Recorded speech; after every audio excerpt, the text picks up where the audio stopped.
In more than 30 years of working in the emergency room, I've seen a handful of cases where a diet, and this is a genuinely healthy diet for most people, can create a metabolic emergency that will result in someone being admitted to the hospital. What is this diet? This diet is the ketogenic diet. The reaction to this diet, though, is fairly rare, and when it happens, it may happen fast. And almost nobody who starts a keto diet understands or knows about that small group of people who really shouldn't be taking or really shouldn't be on a ketogenic diet. So today what I want to do is I want to walk through with you exactly who is in that group. And remember, it is a relatively small group of people. I'm Dr. Joanette, and in those 30 years of practicing emergency medicine, I get to see what actually happens at the extreme end of a health trend, not just what that looks like on paper. This channel is about longevity. We're not about gimmicks. And what I want to share with you is actually what the research holds up when we look at it. And then when we watch it play out in real people over real years. The ketogenic diet has become one of the most talked about approaches to weight loss, to blood sugar control, and even for great brain health. And for a lot of people, this genuinely is a great diet. In fact, for most people, this genuinely is a great diet.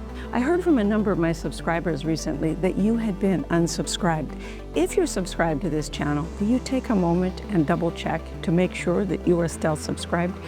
Each one of you that subscribes is important to me, and you inspire me to continue to bring you the content on this channel. So thank you for your subscription and for checking to make sure you are still subscribed. There was a few years back, and I was pre-diabetic. I ate a carbohydrate-heavy diet, a kind of more of a typical Western diet, and then I switched to a low-carbohydrate diet. I began to prioritize my protein and my fiber, and I included some healthy fats in that diet. The result was I'm no longer pre-diabetic today, and I lost a significant amount of weight. I still do intermittently follow that keto diet. Why? Because I like to help my body maintain that metabolic flexibility that I taught it when I was on the ketogenic diet. That is the ability for my body to utilize ketone bodies as an alternate energy source. We're going to talk more about metabolic flexibility and why it is so important and how the ketogenic diet is important in helping our body be metabolically flexible. This is a good diet for most people, I'm going to be honest, but good for most people is not the same as good for everyone. And in medicine, that's an important difference. So let's walk through today what keto actually is, why it works so amazing for so many people, and then the specific people who really should avoid it. Or at least if you're going to do it, make sure you're doing it in close conjunction with your doctor monitoring you closely. At its core, keto is simple. You drop your carbohydrate intake way down, usually below about 50 grams a day. If you've ever looked at the typical Western diet, that is a very small amount of carbohydrates. We literally eat hundreds of grams of carbohydrates, sometimes every meal. And what in the ketogenic diet, what we're doing is we're replacing those carbohydrates with protein as well as fat and fiber. When our body runs low on carbohydrates, it no longer can rely on its usual fuel source, which is glucose. That's what carbohydrates break down into. They break down into glucose. So then what does our body do? It shifts to breaking down fat for energy. And that process produces molecules called ketones or ketones bodies, which is where the name ketogenic diet comes from. This isn't a new concept. Keto was actually developed over 100 years ago as a treatment for epilepsy, particularly in children whose seizures did not respond well to medication. And here's the thing, it worked and is actually still being used today for that purpose. What has changed, though, in the last couple of decades is that researchers as well as clinicians started noticing that a ketogenic diet helped people lose weight. It helped reverse their insulin resistance and also helped with their type 2 diabetes, which is really a disease of insulin resistance. That is why it had this second wave of popularity. Here is why it is a good fit for most people. For someone who is insulin resistant, who has some extra weight, who is struggling with their blood sugar swings, then cutting carbohydrate removes that main driver of all three of these problems. It will stabilize our blood sugar, and our insulin resistance comes down or improves. A lot of people find that they're simply also less hungry on that diet because here's the thing, that higher protein and fat is much more satisfying than a diet that is high in refined carbohydrates. And then what it means is you're not chasing that sugar ups and downs, those sugar highs and crashes all day long. Your energy will level out and stay much more steady throughout the day. From a longevity standpoint, this is important because insulin resistance is tied to a long list of problems that are important for longevity. Things like cardiovascular disease, fatty liver disease, metabolic syndrome, type 2 diabetes, and Alzheimer's disease. For a healthy adult that is insulin resistant, has excess weight, then a well-formulated ketogenic diet done with plenty of vegetables and protein, and also paying attention to your electrolytes is indeed a very good diet and a legitimate tool for helping you get healthier. There's another piece of this that I think matters even more as we get older, and that is a concept called metabolic flexibility. That is just the ability of our body to switch smoothly between burning glucose and burning fat, depending upon what's available. A metabolically healthy body can do this without very much trouble. But over years of eating a diet that is constantly high in carbohydrates, our metabolic flexibility will begin to decline, and our body loses some, if not most, of its ability to access fat for fuel burning efficiency. When we cycle into ketosis periodically or follow a ketogenic diet for a defined stretch of time, this is one way to train our body to become flexible again when it comes to metabolism. And also, here's the additional benefit. There's a brain-specific piece of this too. Our brain is a heavy energy user, probably one of the most heavy energy users in our body, and it normally only utilizes glucose. But as we get older, and especially in the years leading up to conditions like Alzheimer's disease, certain regions of our brain become less efficient and in their ability to uptake and utilize that glucose. This has been verified and shown repeatedly on brain imaging studies, sometimes as much as 10 years or a decade before those memory symptoms appear. We see that these regions of our brain are struggling to take up glucose. Ketones, however, are the brain's one significant and really only significant backup fuel. And the ability of the brain to take ketones into these regions actually remains intact, even when they are unable to uptake glucose. That's part of why there is some real research interest in the ketogenic diet and in ketone supplementation as a way to support our brain's energy as we age. This is not just a tool for weight loss, but also a tool for cognitive function and memory. That's the part of the story where most ketone content stops, but it's not the whole story. And if you only hear the highlights or that particular information, you can miss some significant warning signs that are actually important. I just want to take a moment to say thank you for being here. The fact that you chose to spend a little of your time watching this channel genuinely means a lot to me. If you're enjoying the content and haven't already subscribed, I'd like to ask you a small favor. Go ahead and hit that subscribe button and join the community here. It really helps this channel grow and lets me keep making more videos like this. Now, let's get back to the topic. So let's get into who are the people who shouldn't follow a ketogenic diet. Not that many, fortunately.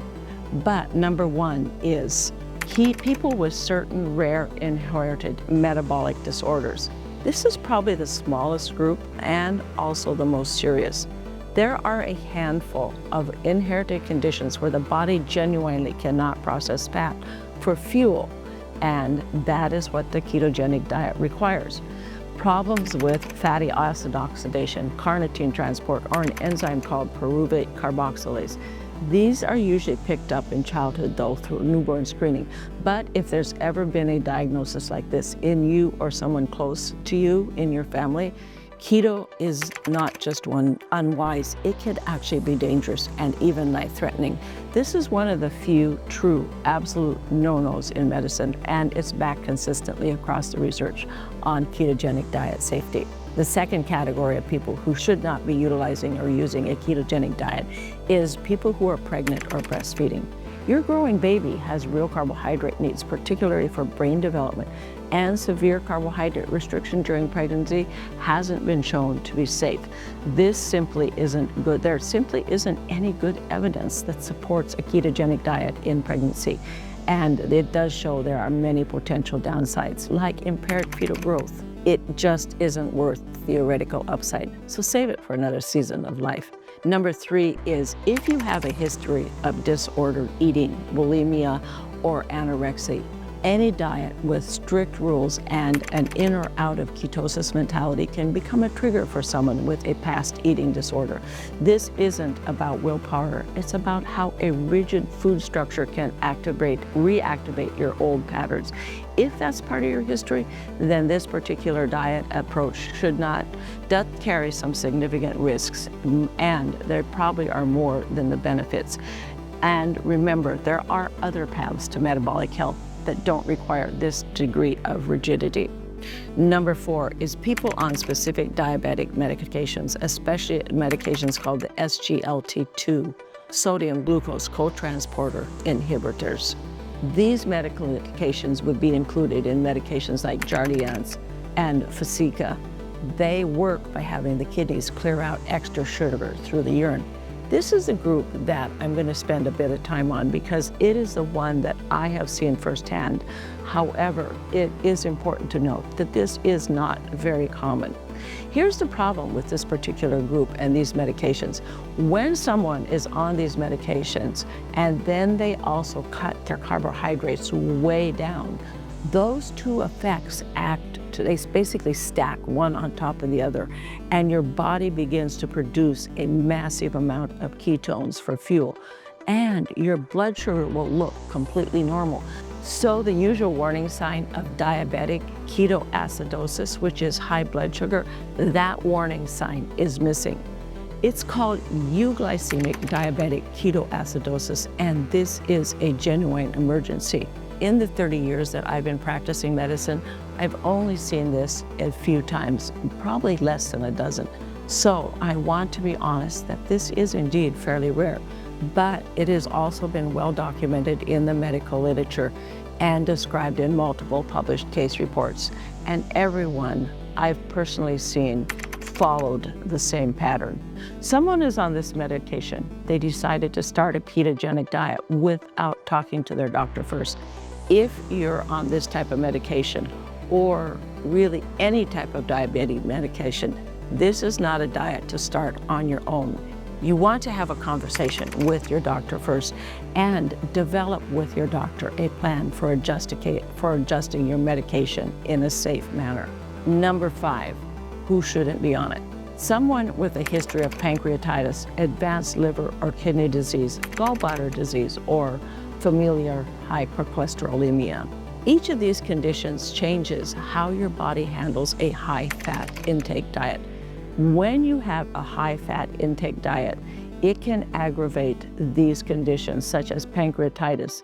If your pancreas is already somewhat inflamed or prone to inflammation, or if you have advanced liver or kidney disease, it changes how your body processes both fat and protein in a way that can tip things in the wrong direction.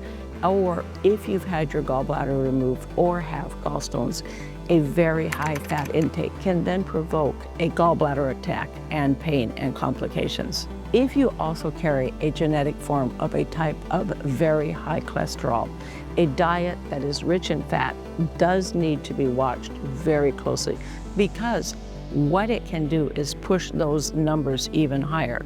Now, none of this means that keto is impossible forever, but what it means is that you need to work with your doctor. You need to have medical supervision, not just listen to a YouTube video and have some good intentions. Here's what I want you to take away from all of this. There is no diet that is really universally good for everybody or universally bad for everybody. Keto isn't a villain, and it isn't a miracle diet either. What it is it is a metabolic tool that fits into some people's biology extremely well and genuinely conflicts with other people's biology. The goal of longevity isn't finding that one diet that everyone should follow. It is finding the approach that matches your actual physiology, your medications, and your history, and then having someone who is qualified check your labs along the way so that you know if it's working the way that you think it is.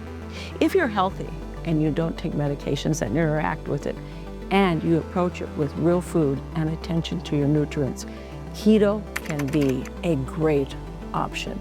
But if you fall into any of those categories that I discussed, then it's worth having a conversation with your doctor before you change and to start the keto diet. That kind of individualized approach is exactly what we do at Optimum Health MD. I founded it because I spent 30 years treating people after something went wrong. And now I want to spend the next part of my career helping people avoid the emergency room visit altogether. Here at Optimum Health, we work with people one-on-one to figure out what your body actually needs for optimum health and a longer, better functioning life, whether that includes a ketogenic approach or something else entirely. For more information, please go to my website, growwithdrjoanette.com, and coming soon is my Optimum Health MD website. If this video helped you understand keto just a little bit more clearly, thank you for subscribing. This channel is where we will keep separating what's actually good for your longevity from what just sounds good. And we'll see you next time on the Dr. Joanette channel. This video is for educational purposes only. Well, I am a doctor, I'm not your doctor. So before you make any changes to your diet, start any exercises, or add any supplements to your regime, make sure you discuss the information that you've seen and heard here with your doctor.